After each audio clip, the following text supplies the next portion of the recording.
So what are cults exactly? Well, they're usually characterized as a group of non-traditional beliefs and unorthodox worldviews. Most of the time they are associated with religion, and usually that is correct. However, there are quite a few exceptions to that. Most of the time it's related to business models such as Primerica and other cult-based groups. Cults have a reputation for believing in abuse and corruption. Some people that actually escape cults for fear of physical retaliation, and there are even some who are claiming that cults cause corruption.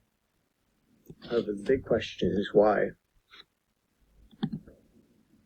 So what do I want people to take away from this presentation today? Firstly, I want to state why cults do what they do, as the big overarching theme. I also want to focus on cult leaders and how they act and their personality types. Third, I want to talk about how victims play a part in this and what makes them vulnerable in these tactics. As I feel there are certain qualities that make them easier to sway into a cult.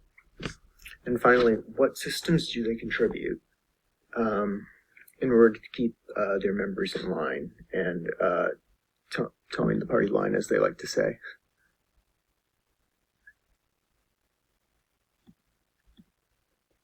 First off, what makes a cult leader? The biggest trait, I feel, is their narcissism. They may have grown up in damaged homes. They may have grown up with abuse and familial problems.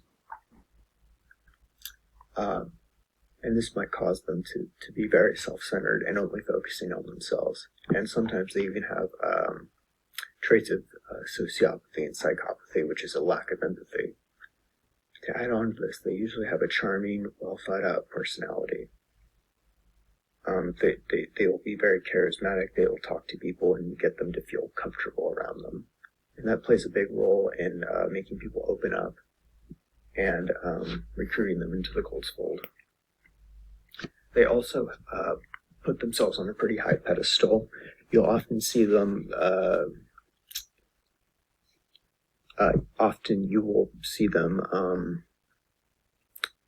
claiming to be prophets of God, or speakers for God, or gods themselves, or these great spiritual healers that can heal any illness. This ties into the narcissism, and it's one of their biggest drawing points. However, they do tend to have addictive personalities. They might be addicted to sex, drinking, smoking, gambling even was a pretty major one. And that can cause them to get caught by some authorities. And they also give faulty religious practices. One big example is auditing, which is Scientology. Others, stuff like spiritual healing, crystals, consultation, stuff like that doesn't work and is more of, at most, a placebo effect. So what factors make a potential victim? Well, easily the highest trait is emotional, financial, or mental vulnerability, especially emotional, because the charming personality can cause them to be attracted to a potential cult. And this might stop them from thinking clearly about the potential consequences of this. And makes them more vulnerable. So some might also be seeking a greater purpose in life, whether that be through things like spiritualism or charity work and stuff along that line. They also might be seeking healing, whether it be through physical means, or they might be wanting to fix a mental health issue. Finally, what are some of the techniques the cult uses? The most common one is physical and social isolation. Controlling where they live and who they interact with is a huge part of a cult's appeal.